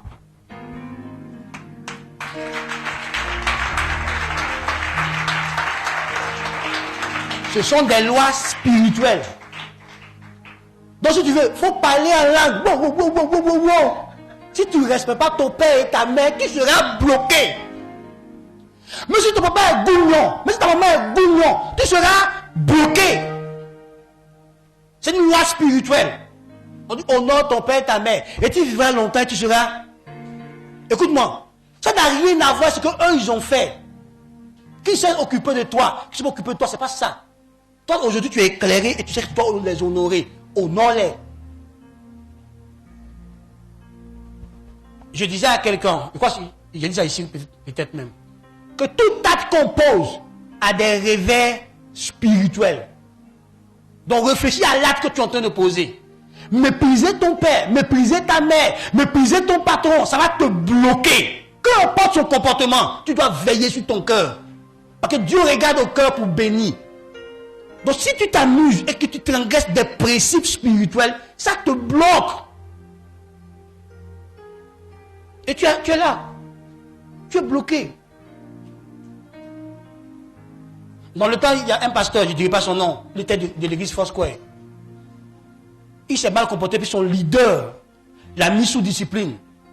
Il dit, lui, s'en fout, il est parti de l'église. Mais pendant 5 ans, son ministère tourne en rond. Il n'avance pas. Il va dans un jeûne de 21 jours, puis Dieu lui dit, va demander pardon. Va t'humilier devant telle autorité et qui prie pour toi, tu vas t'en sortir. Il est revenu voir l'autorité, il dit, il s'en fout là. Pour qu'il ouvre le ciel là. Et puis qu'il a ouvert le ciel, son ministère a pris de l'envol, a pris de l'ampleur. Souvent, vos parents disent, il sait qu'il est le père, il t'attend. Tu vas revenir le voir où il est là. À moins que ta vie ne décolle, à moins que ta vie n'avance. Nous, on a connu ça. Nous-mêmes. Moi, quand j'étais adolescent, ça m'a surmonté, m'a dépassé, m'a surpris. J'étais grand, sans rien dans ma poche. Et je voulais que mes parents reconnaissent que je suis grand. Et que je suis libre de prendre mes décisions. J'ai eu tellement de conflits dans ma période d'adolescence avec mes parents. Et j'ai vu moi-même mon propre circuit scolaire a commencé à avoir des problèmes à l'école. Et je rends grâce à Dieu. Je me suis converti. Et mon père spirituel a donné l'enseignement. Et puis je me suis rendu compte que mes problèmes étaient liés à mes parents. Pas seulement à la sorcellerie, mais à mes parents.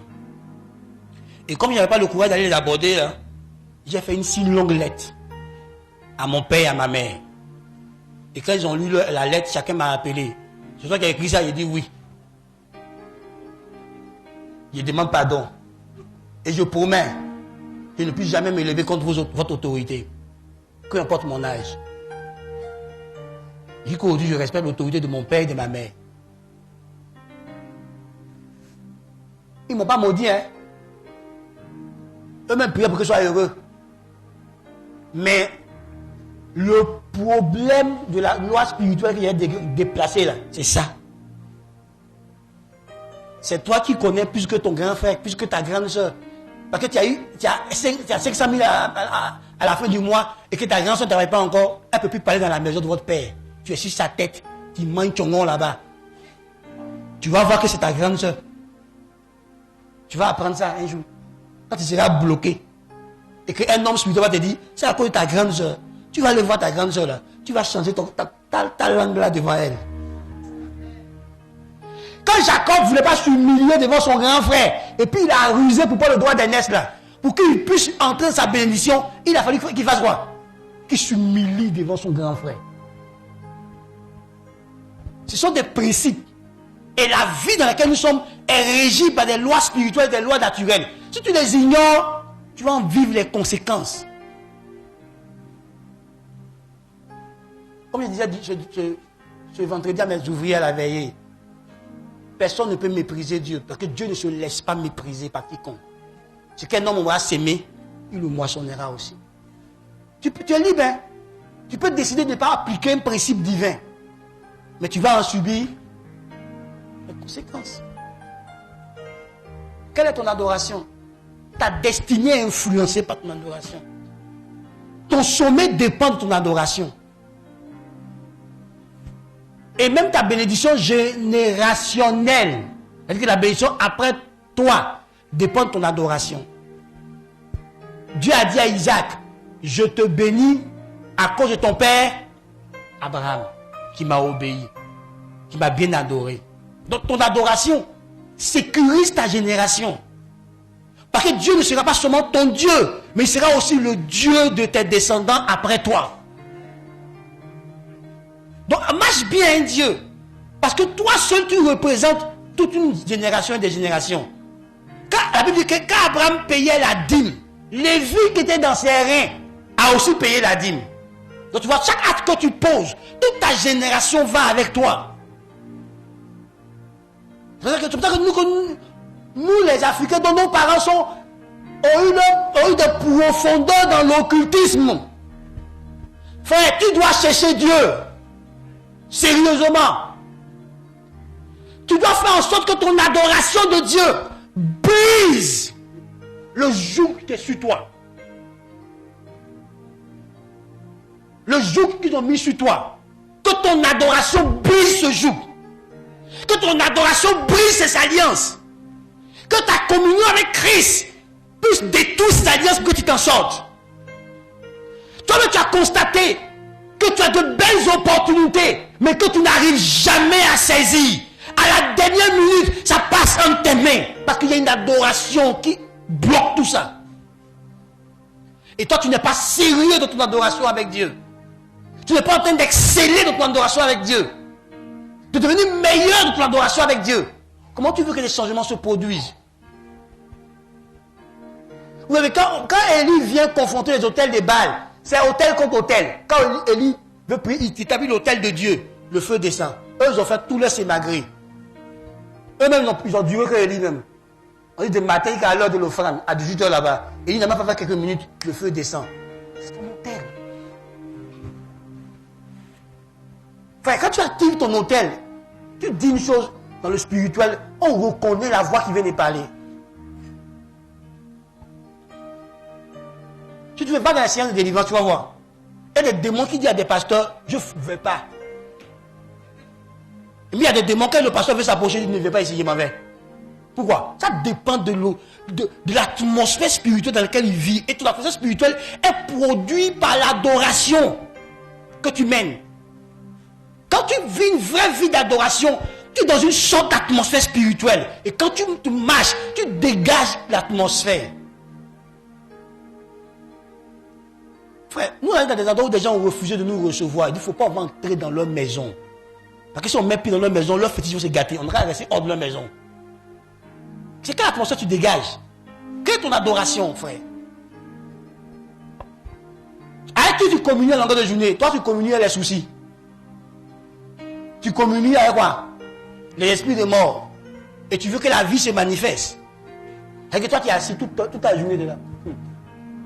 Ils sont bien hauts. Nous, on est né mal. On est sur une mauvaise étoile.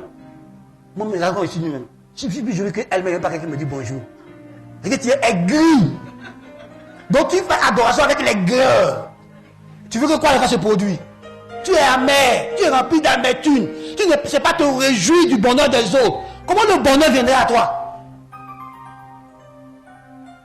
C'est toi qui mérites la bénédiction. Les autres ne méritent pas. Donc, quand les autres ont bénédiction, ça te fait mal comme ça. Et tu attends que Dieu te bénisse aussi. On dit ce que tu veux qu'on fasse pour toi. Fais-le de même pour qui?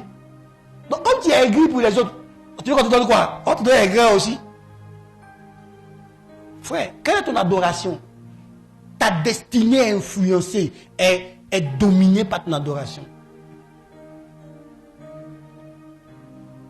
Tu ne peux pas devenir prospère, riche, en paix. Alors que tu adores les idoles. Satan, il te donne l'argent et puis il te tourmente. Moi, je connais des gens, un jeune bouton on m'a donné le contact depuis le Mali. S'il a 10 millions, il doit finir ça en 2 jours. Si ses frères restent, c'est un problème. Et puis, il ne doit pas faire de bonnes choses avec un. C'est de gaspiller. Boisson, femme, ceci, rien. Donc, j'ai une de mes filles qui était là-bas qui m'a appelé. Parce qu'il a commencé à ne pas respecter. Et puis, des boules ont commencé à apparaître sur son corps de tous les côtés. Il va à l'hôpital, on dit il n'a rien. Mais les boules là se développent. Donc, il a vu sa vie en train de finir. Et puis, il a dit à ma fille, ma soeur, parce qu'il est vieux. Il a dit, ah, moi et mon papa, il est encore d'Ivoire. C'est lui qui prie pour moi. Si tu veux, je lui dis, il va prier pour toi. Et puis, on nous a mis en contact. Je lui ai demandé s'il veut renoncer à tout ce qu'il fait. Il dit, papa, aujourd'hui même, je ne veux plus faire bouteille, je ne veux plus tout, rien, même rien. Aidez-moi, je ne veux pas mourir. Je suis trop jeune. Il avait juste 32 ans. Donc, j'ai prêché l'évangile, il a accepté Jésus-Christ. Et puis, quand il a accepté Jésus-Christ, j'ai fait une simple prière. Là où j'étais, je ne peux pas prier longtemps. J'ai fait une simple prière. Le lendemain, à telle heure, quand il m'a appelé, j'ai bien prié pour lui. Quand il m'a appelé le lendemain, il lui veut rendre grâce à Dieu. Il dit, à quoi les boules ont disparu. Aujourd'hui, les chrétiens, il y a la vie sauve. Est-ce que je comprends ce qu'on dit? Moi, je dis, il n'y a pas encore bien prié, je ne suis pas encore bien disposé. Donc, quand il m'a appelé le lendemain, il va bien me disposer, on va prier. Dieu, lui, s'en fout de ça. Lui, il a déjà exaucé la prière. Donc, tu vois, c'est une question d'autel. C'est une question de voix. Toi et Dieu, vous êtes en accord? C'est ça. Frère, je t'en supplie ce matin. Si tu n'as pas Christ, moi, je t'invite à l'avoir. Tu sais, lui qui te parle là, c'est un mort revenu à la vie. Je suis quelqu'un qui croyait que la mort était meilleure. J'ai tenté de me suicider 2 fois. Ça n'a pas marché. C'est à la 3e fois que j'ai eu la rencontre avec Dieu. Donc si je suis en vie aujourd'hui, c'est à cause de cette rencontre. Si Dieu n'avait pas intervenu ce jour-là, c'est qu'il est préparé comme mort là. Ça allait arriver. Parce qu'il allait m'enfermer, couper mes veines, et puis il a préparé des médicaments en grande quantité. Il allait boire. Donc le temps matin, on s'est réveillé, c'est mon cadavre, j'allais tout dans la maison. Et puis Dieu s'est révélé à moi. Et c'est là que moi j'ai connu la paix, la joie. J'ai commencé à voir ma vie être restaurée.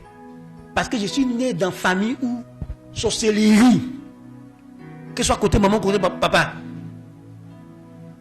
il y a tout type de sorcier de tout rang dedans. Je dis que tout rang, confondu. Donc si tu n'as pas Jésus, c'est pas possible que tu t'en sortes. Voici ma femme. Le jour où on allait à un séminaire pastoral, il y a des pasteurs qui sont venus des Gagnois. Et puis on se présentait. Je me suis présenté. Et puis on demandait, tu es bêté d'où? Il dit Gagnois. Et puis il a crié, quel village? Et puis j'ai dit le nom de mon village. Il dit eux tous ont répondu au conseil. Tu as fait comment pour être pasteur? Parce qu'on reconnaît qu'ils sont calés en sorcellerie. Je dis c'est la grâce de Dieu. Mais c'est là qu'il a mesuré. Qu'est-ce que papa Jésus au sérieux, c'est pas bon, hein? Frère, écoute-moi. Il y a des maisons là. Depuis des générations, ils sont tellement ancrés profondément dans l'occultisme que pour que tu t'en sortes, tu dois t'attacher réellement à Jésus. Tu dois vivre Jésus. Pas t'amuser avec Jésus. Vivre Jésus. Le prendre sérieusement.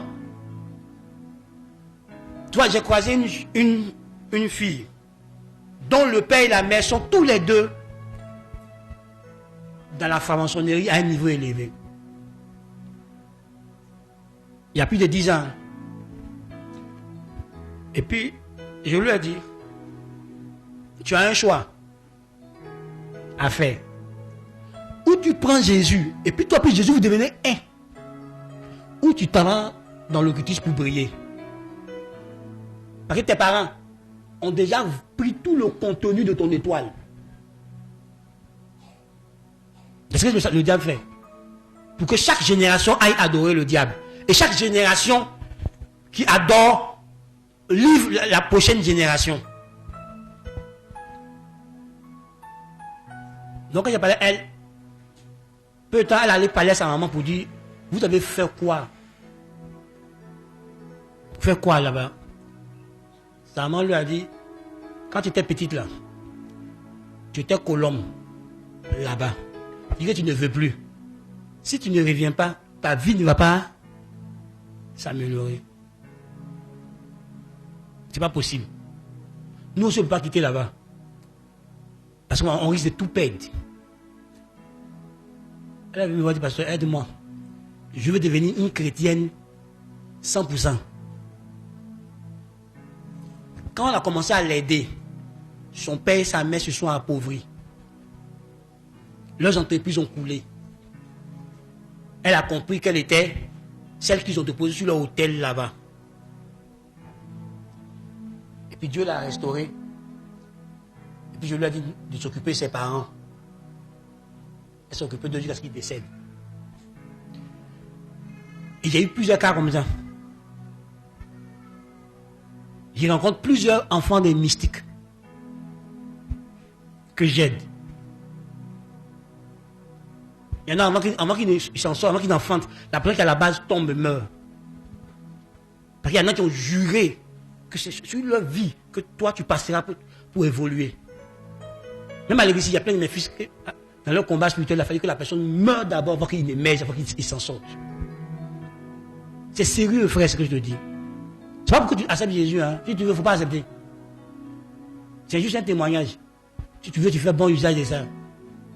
Mais sache que si tu n'as pas Christ et que tu veux devenir famille où il y a la sorcellerie à un haut niveau, il y a la haute sorcellerie, magie blanche, magie noire mélangée, pour que tu t'en sortes, tu as besoin de Christ. Tu as des gens, leurs parents sont dans le vaudou, à un niveau élevé. Un de mes pasteurs, en train de mener la bataille pour qu'il avance. Un jour, son père l'a appelé pour lui a dit, tu pries contre moi. Il dit, non papa. Il dit, il ne faut pas prier contre moi. Hein. En ce moment-là, il était en 21 jours de jeûne pour libérer sa destinée. Et puis je lui ai donné des directives de prière. Papa l'a ressenti ça. Il a ressenti que quelque chose s'est passé. Parce que je lui ai donné les noms des esprits qu'on adore dans le vaudou. Puis il lui a dit, prie contre chaque esprit. Prie comme ça, prie comme ça, prie comme ça, prie comme ça. Papa l'a ressenti ça là-bas. Toi, son papa là-bas, tu pries contre moi? Il dit non. Il dit, continue. Quand on priait la semaine qui a suivi, son papa est parti au Bénin. Pour aller renouveler son hôtel, parce qu'il voit que ça ne va pas. Et puis, il a avancé, il s'est marié.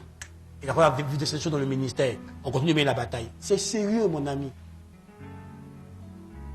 Si tu n'affrontes pas ça, tu ne bâtis pas ton adoration, la vraie adoration, pour que ça détruise l'ancienne mauvaise adoration, tu n'avanceras pas. Donc si tu veux, viens à l'église, et puis joue un peu avec le péché. Aide des petites copines ici, bois un peu ici, mange un peu ici, quoi encore d'autre? Quoi encore d'autre? Sois orgueilleux un peu, fais tout ça. Tu vas rester dans la maison de Dieu, puis tu ne vas pas expérimenter la vie en Christ. Pourtant, la vie en Christ est une vie de toujours triomphant, de victoire, de succès, de gloire. Dieu te le vit, toi tu ne le vis pas. Tu t'amuses à ton adoration. Il faut prendre ton adoration au sérieux pour vivre Christ. Parce qu'un cœur à moitié, à lui, Christ ne le veut pas. Il veut un cœur entier. Un cœur qui est prêt à lui obéir entièrement, à le suivre entièrement. Donc ce n'est pas pour les autres qu'on se consacre. Hein. C'est pour soi-même. C'est vrai que les autres vont bénéficier de ça. Où est Potiphar? Quand il est entré dans son hôtel d'adoration, il a deviné que Joseph avait une présence étrangère qui était le Dieu vivant. Alors il a établi Joseph sur... Vous voyez, les mystiques là, ils connaissent ce qu'on appelle le transfert de grâce. Quand ils découvrent que toi, ton étoile est bien, il peut te faire des dons. Il peut même te dire, tu prends son bon petit. Parce que tant que tu es dans son environnement, lui, il prospère. Donc il fait tout. Tu vois, mais tu ignares même, tu lui parles mal même, le vieux père là. Mon petit, c'est pas grave.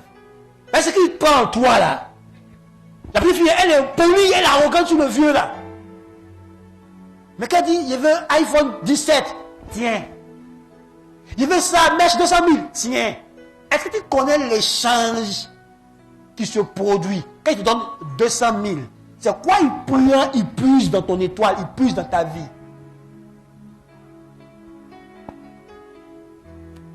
Il y a quelqu'un qui m'a dit un jour, c'était un mystique. Il m'a dit, fils, petit frère, on ne se marie pas pour se marier. Que la femme que tu maries là, tu dois connaître son étoile avant de la marier. Qu'il y a des femmes là, leur étoile obscurcit l'avenir. Et puis il y a des femmes, leur étoile fait briller l'avenir. Quand tu l'as dans ta vie, tu brilles. Qu'il ne faut pas coucher n'importe quelle femme. Hein. Que des femmes, quand tu couches elles, ça éteint ta destinée. Donc il faut bien réfléchir. C'est un mystique. Il allait plus loin, il dit on ne marche pas à tout le monde. Moi, il marchait à lui sans savoir qui il était.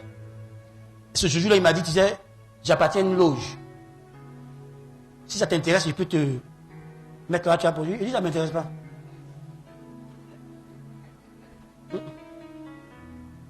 En ce moment, il était dans mes débuts chrétiens, j'étais jeune. Mais quand il commençait à monter dans l'étoile, le vieux là ne veut plus me sentir. Parce qu'il a vu qu'il n'y a plus de porte pour qu'il puise. Tout est verrouillé. Il ne veut plus me sentir. Il va me détester.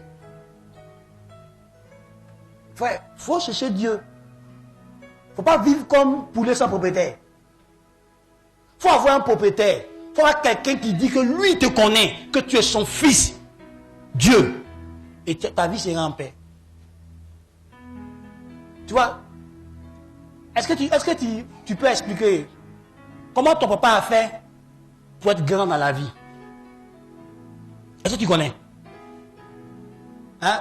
Ton grand-père là, son champ de cacao marchait. Est-ce que tu sais pourquoi son champ de cacao marchait? Parce que nos papa en Afrique là, c'est que nos parents cachaient les choses qu'ils faisaient. Souvent tu te réveilles le matin, à 5 h du matin, tu trouves ton repas devant la porte, en train de parler. Il parle à qui? Et il parle à quoi?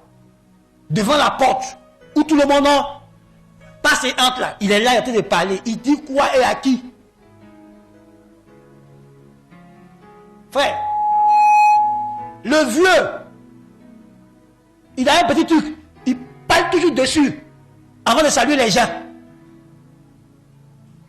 Tu connais comment il a fait pour être ce qu'il est? Oui, ton papa a été directeur, ton papa a été grand type, ton papa a eu l'argent, ton papa a été un officier supérieur. Sans Christ, qu'est-ce qu'il a fait pour arriver là, tu connais? Quand il allait chez les marabouts, là, qu'est-ce que les marabouts lui ont demandé? Où il allait les déposer, tu connais? Pour qu'il soit grand, pour qu'il soit puissant, pour qu'il soit ce qu'il soit. Écoute-moi, il y a des gens, ils ont vendu toute leur famille. Donc, il est le seul dans notre famille là. C'est lui qui fait notre famille. Hein. C'est lui qui nous fait. Hein. C'est lui seul qui brille dans la famille. Personne ne s'élève au-dessus de lui. Quand tu es élevé, tu es mort. Tout le monde le vénère. Mais pourquoi? Parce qu'il a assis sur des pouvoirs occultes qui dominent tout le monde. Il jette la famille mystiquement, il gère la famille spirituellement, tout le monde il les gère. Quand tu décides sans lui, ça ne marche pas. Si tu veux que ça marche, tu dois passer par lui. Tout le monde doit se confier en lui. Quand il dit qu'il ne te confie pas en lui, tu as tous les problèmes de la vie. Là, tu n'as pas Jésus. Est-ce que ça n'existe pas en famille?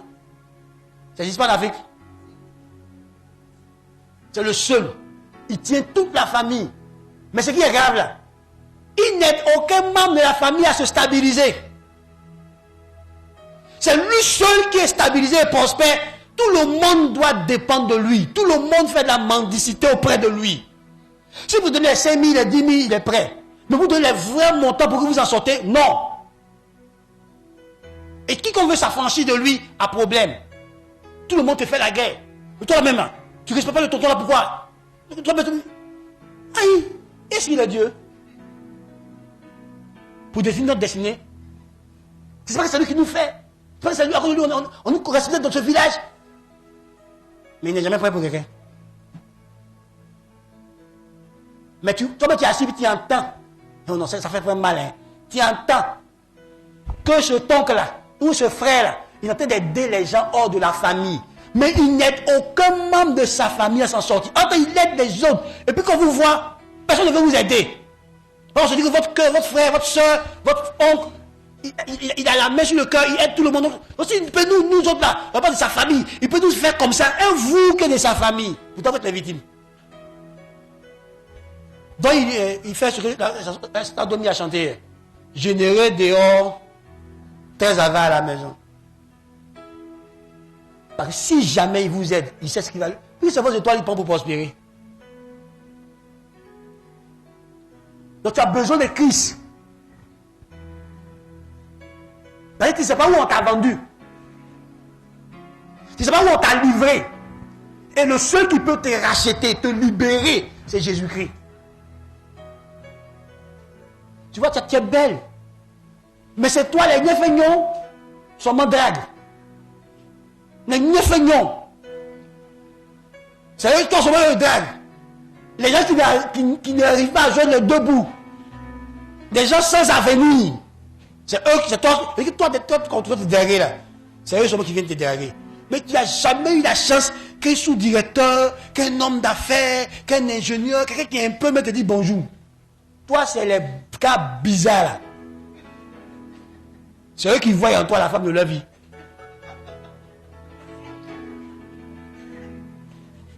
Parce qu'on t'a livré à des gars comme ça. Donc toi, tu n'es jamais dragué par bon quelqu'un. Tu es dragué par des gens qui ne se retrouvent pas. C'est-à-dire qu'eux-mêmes, leur vie là, c'est plus que minuit.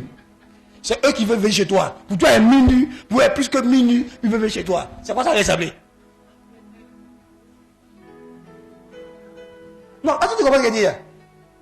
Faut bien réfléchir. Et puis il y a une petite fille du quartier là. C'est elle qui change les grottos là comme ça.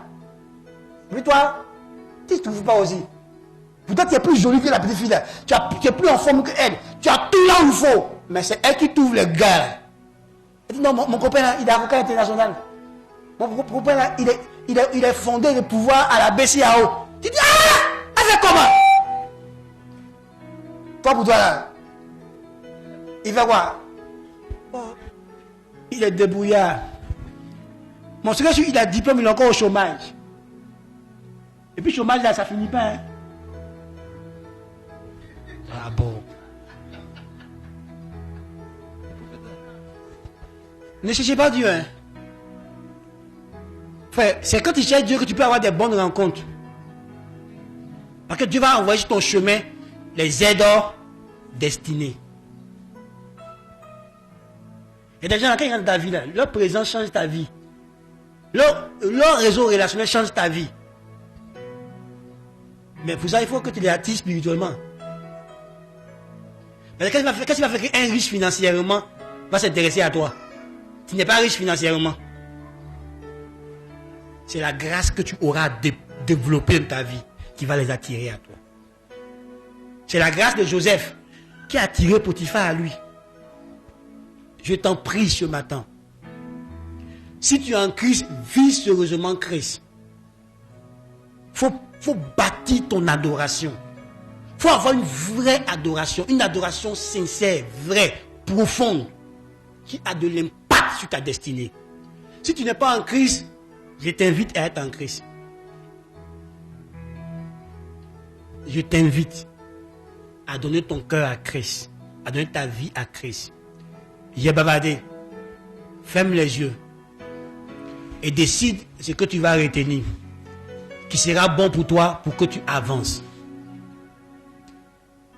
Si tu es en Christ, tu as une décision à prendre.